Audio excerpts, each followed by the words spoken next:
hallo. Det vår, som dere ser. Det sånn passe varmt egentlig, men oppå snøen så det rimelig kjølig. Og ja, jeg snakker norsk. Hvis du ny til den kanalen her, så stort sett alle videoene mine på engelsk, men her gang så tenkte jeg å snakke norsk. Så vi får se hvordan det går. Jeg tenkte jeg skulle prøve noe litt annerledes denne gangen. Jeg har med truger, og jeg har med slede.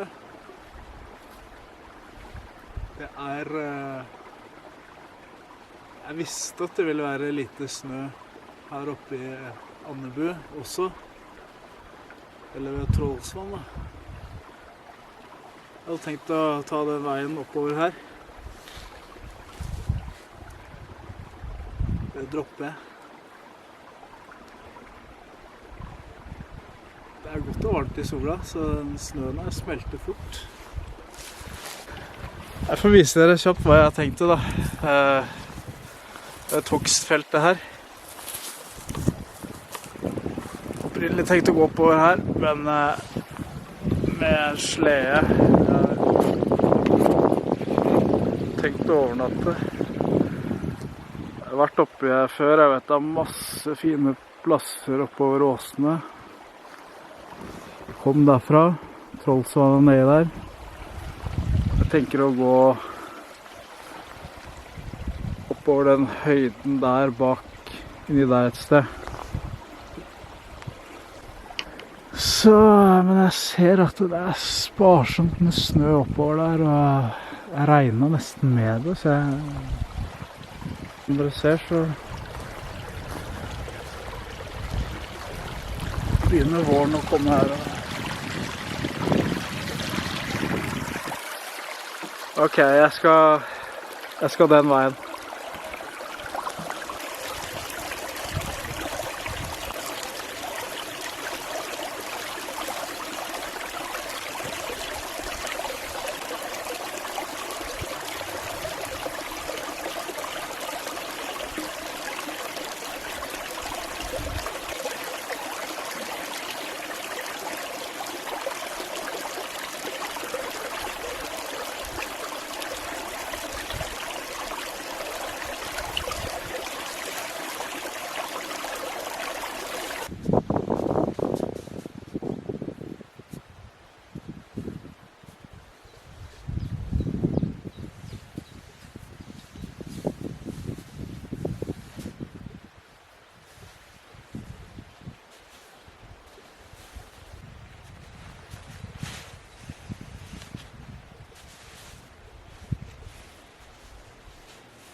Ok,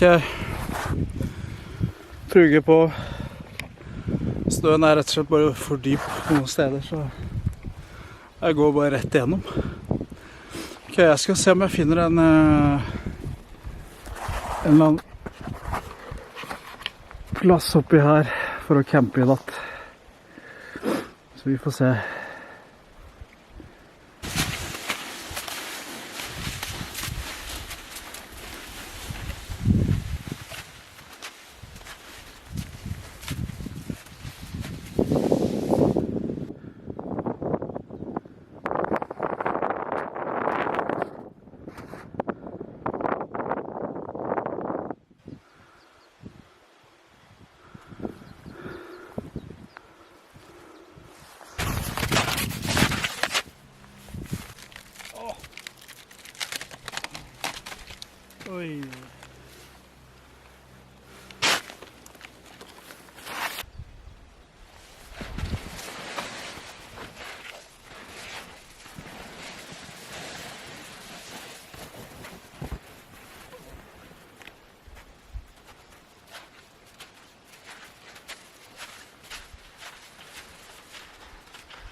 Ja.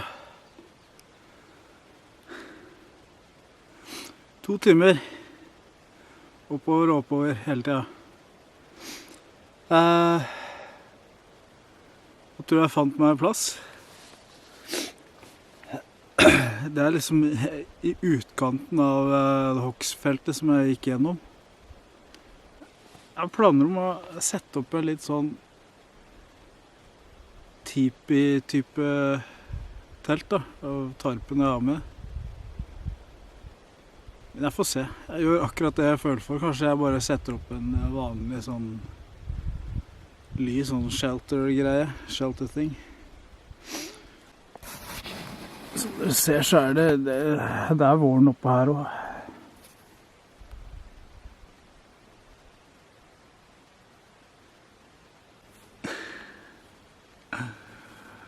Jeg er glad jeg smørte meg med litt solkrem.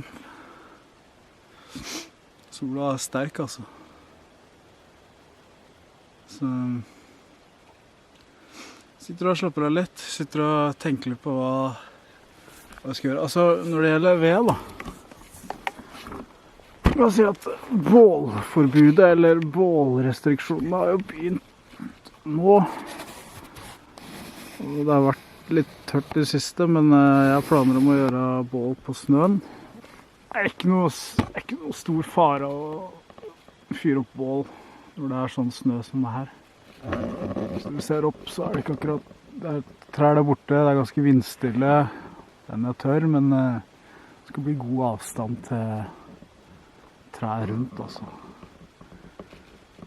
Så, men hadde det ikke vært snø, da hadde jeg ikke fyrt bål. Og bruke huet litt, da, for å si det sånn. Jeg tviler på om jeg får bruk for øks, egentlig, for det ligger overalt, så er det sånn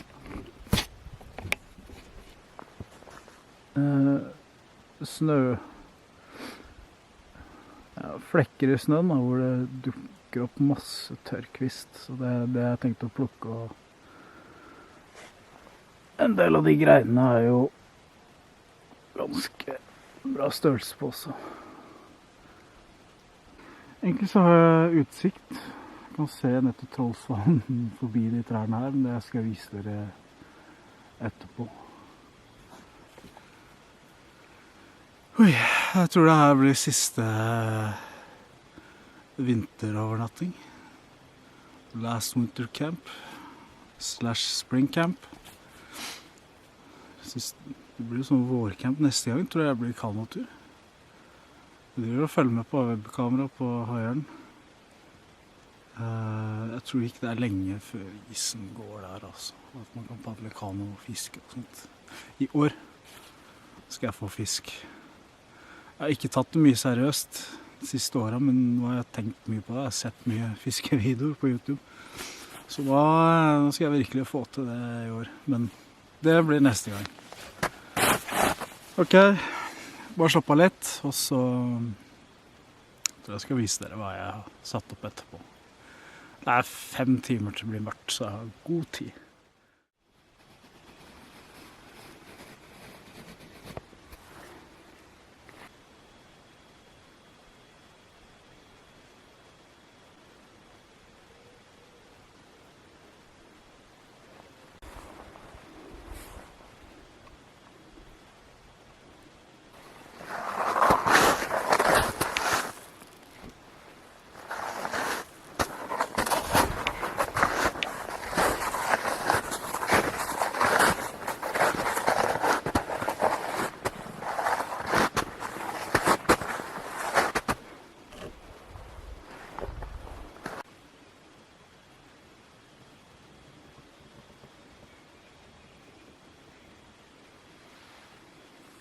Men jeg kjente nå at det ble kjølig når sola forsvant. Så jeg har også tatt på ullunderlag, og så den der boblejakka her da. Så er nok av ved egentlig. Og som dere så fant jeg jo masse never. Helt gratis. Skal ikke gå til butikken for å kjøpe det. Så nå venter jeg på en måte på mørket. Jeg tar noe cashewnøtter. Skal ha litt middag litt senere. Nå er det på tide med en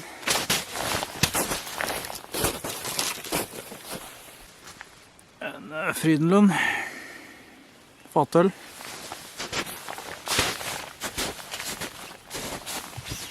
Jeg vet ikke hva det er på engelsk.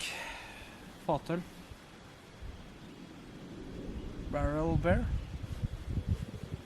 Akepeilig. Jeg har med 1, 2, 3. Jeg har med 4 øl da. Sirkus.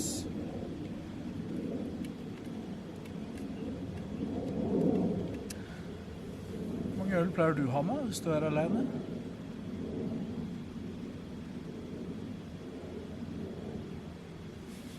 Jeg har hatt med en del øl på Kallentur, men det er litt annerledes egentlig, for da er det gjerne 2-3 dager.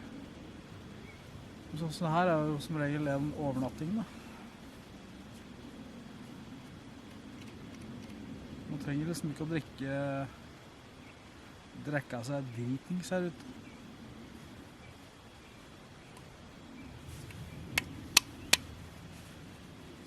Så jeg har sett det gjøre ikke på TV, men på YouTube. Skål!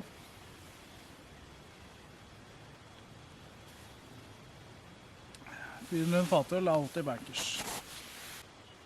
Jeg sitter egentlig bare og kose meg. Jeg har jo jobbet mye. Jeg hentet vann faktisk i en bekk.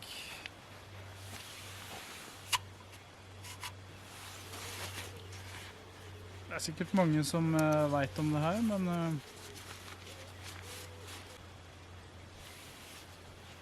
jeg har vist den før. Det er en Katadyn. Du får kjøpt den på XXL, eller du får kjøpt den på nettet.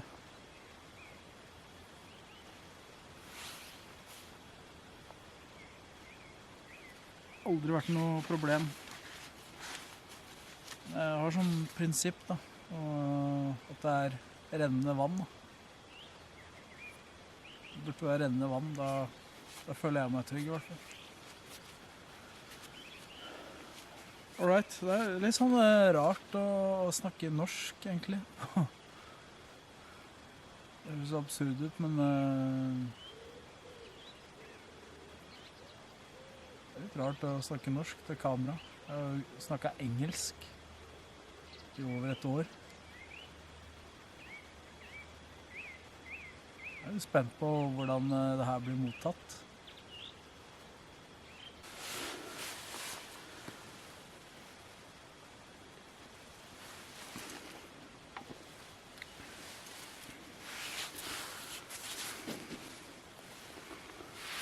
Hvorfor jeg snakker engelsk? Jeg synes det er gøy å snakke engelsk, og prøve å snakke engelsk, skrive og svare på engelsk. Jeg har fått utrolig mange kommentarer det siste året. Jeg har ikke veldig mange abonnenter egentlig, men det gjør ikke noe. Jeg synes det er gøy. Sola forsvinner bak åsen. Men det blir ikke fort mørkt. Det er også, vi er midten av april. Så, men likevel da.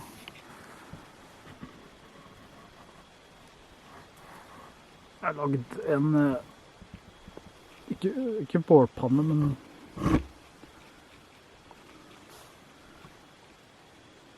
her ja. Akkurat her så er det rundt nesten en halvmeter snø, altså. Som du ser. Kvist. Jeg har noe liggende der, men som sagt så er det masse rundt der. Merkelig å si det, altså. Men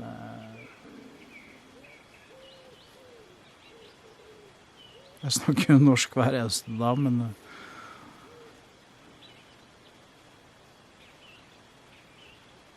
det ble veldig uvant der. Snakke norsk til kamera, egentlig. Snakke til seg selv, på en måte. Men. Et norsk ord som mange av mine følgere har lært seg. Skål!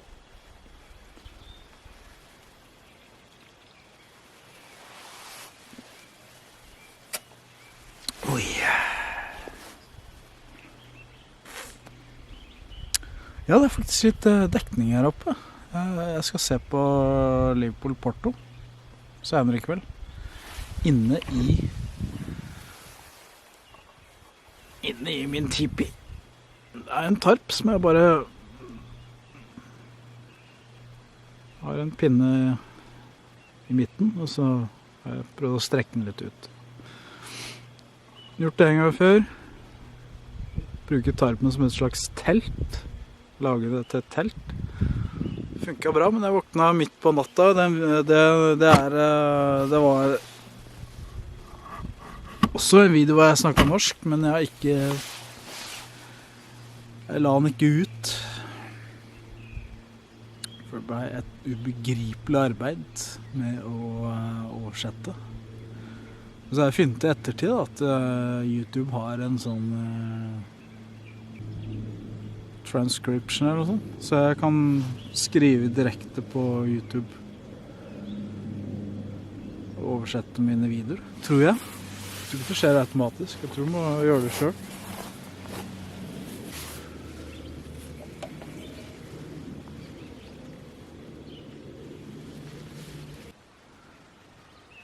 Der, ja.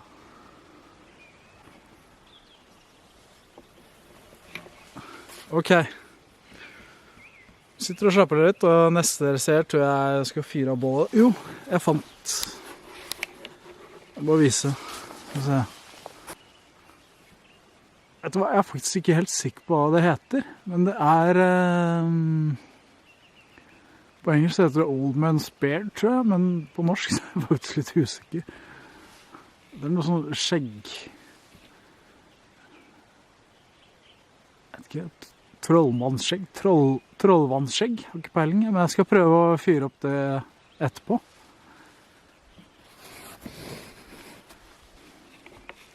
I stedet for bjørkenevene. Skal vi se hvordan det går. Ok, snakkes litt senere.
litt lengre lyst, så jeg tenkte bare å gjøre klare middagen, tenkte jeg.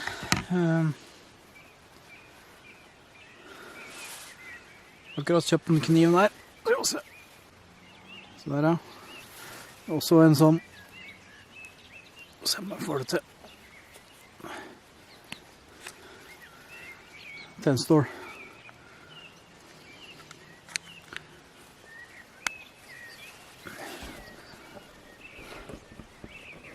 Jeg mistet den andre tennstålen mitt, skjønner du. Så måtte jeg kjøpe en ny. Finner den ikke. Så det jeg skal ha i dag, det er rett og slett bare pølser. Løk og hvitløk inni her, og så smør oppi, litt krydder, og så ris. Så da skal jeg prøve å teste ut den nye kniven her da.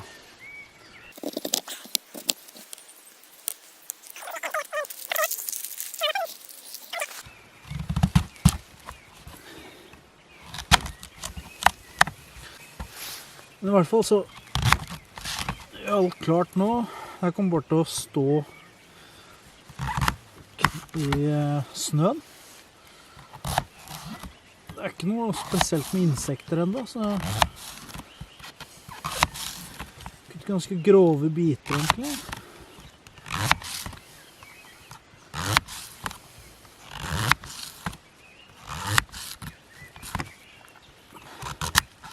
Ja. Og så videre. Går til å kutte ut hvitløk, pølser. Og skal jeg ha ris også til. Og alt blir egentlig klart. Det blir mørkt etterpå.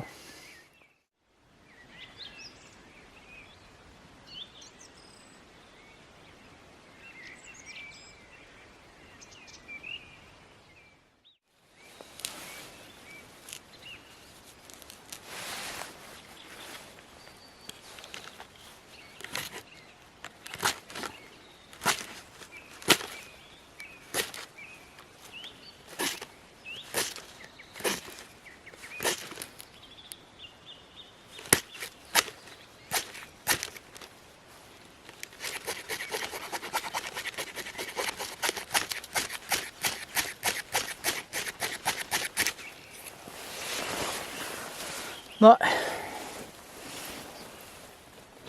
Den gamle neveren.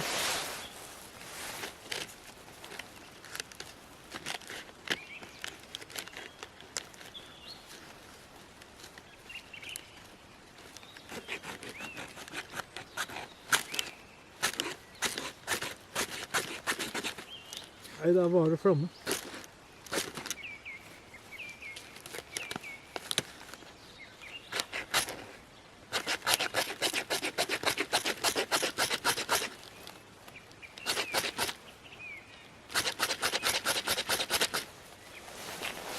Ja.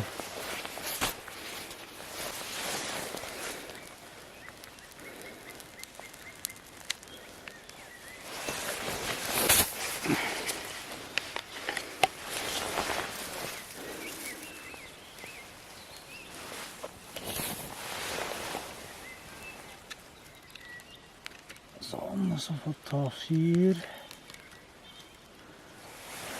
Så gjør nok.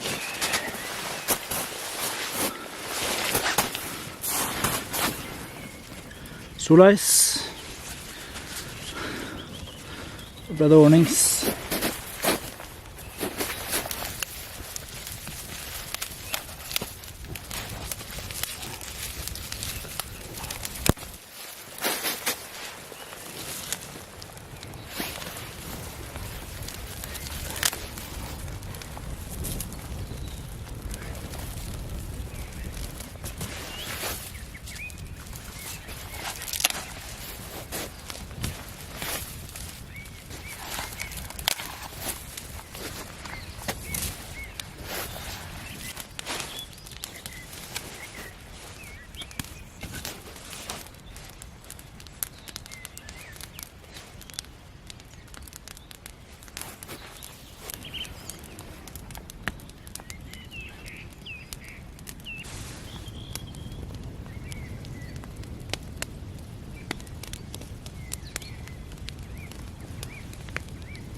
Bare blande litt, og så tenker jeg vi sier at jeg spiser det her, selvfølgelig.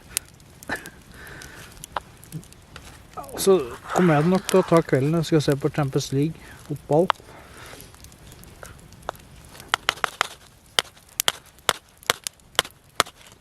Så ses vi I morgen kveld.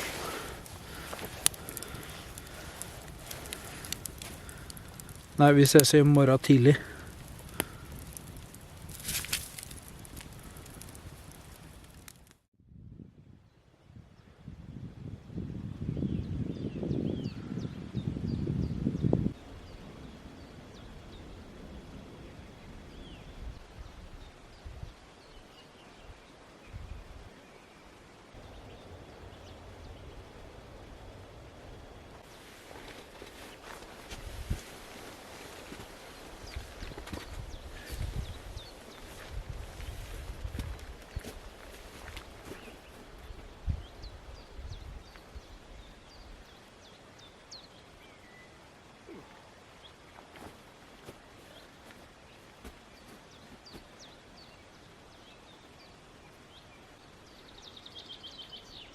Så som en stein. Kom den pinnen her snart ned, og så skal jeg pakke sammen. Jeg skal innrømme at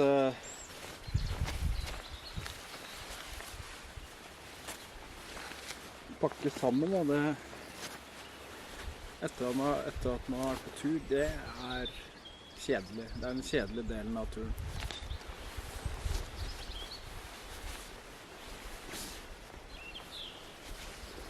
Nå det sånn at frua skal ut på tur, så jeg må egentlig stått opp tidlig. Jeg har bare spist noe sånn Bixit-greier, mye kjeks. Så frua skal på tur senere da, og hun trenger bilen da. Vi har en bil. Men stort sett så pleier jeg å våkne tidlig ut der. Altså. Jeg sjelden sover ganske lenge, egentlig, men jeg sovner tidlig. Da. Jeg sovner tidligere her ute enn jeg gjør hjemme. Gjør dere det? Gjør du det?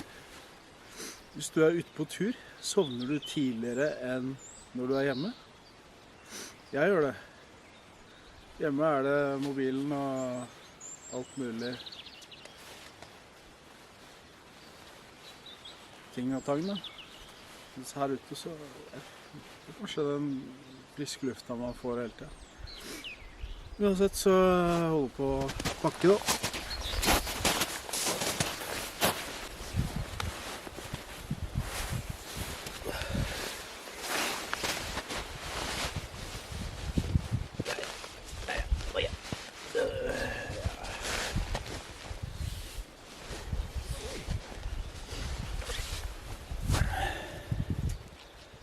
Så jeg vet man kan få enda, jeg tror hvis du går en prisklasse opp eller to, så får du enda mindre kompakte bager da, når man pakker det ned. Men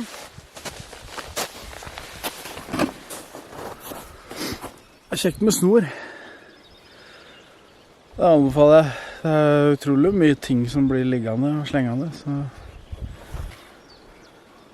jeg vet ikke om kamera får det opp like godt som øynene mine, men jeg flata ut et liggeområde. Her ser det litt kant her.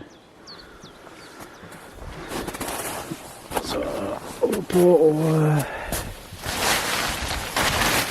ikke bare sånn her. En stokk inni. Og så det min gamle tarp da. Fullt av hull på grunn av uvettig bål.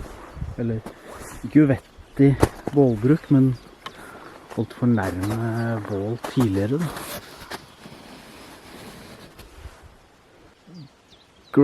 Great, som Matthew Påsa snakker om, den.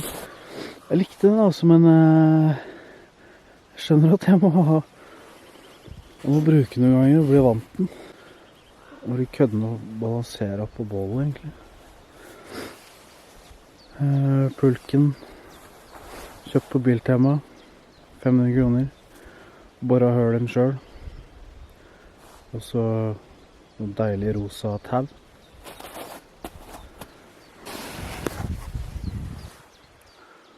Jeg var ikke så veldig glad egentlig for å ligge nær det treet der, men jeg tenkte at hvis det skulle ha falt, så ville den falt den veien og ikke mot meg. Tror jeg da. Da er alt klart.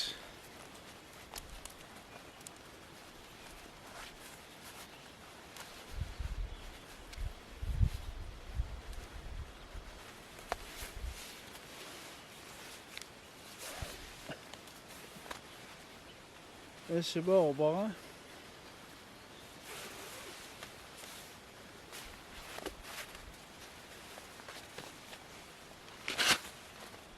Takk for at du så på.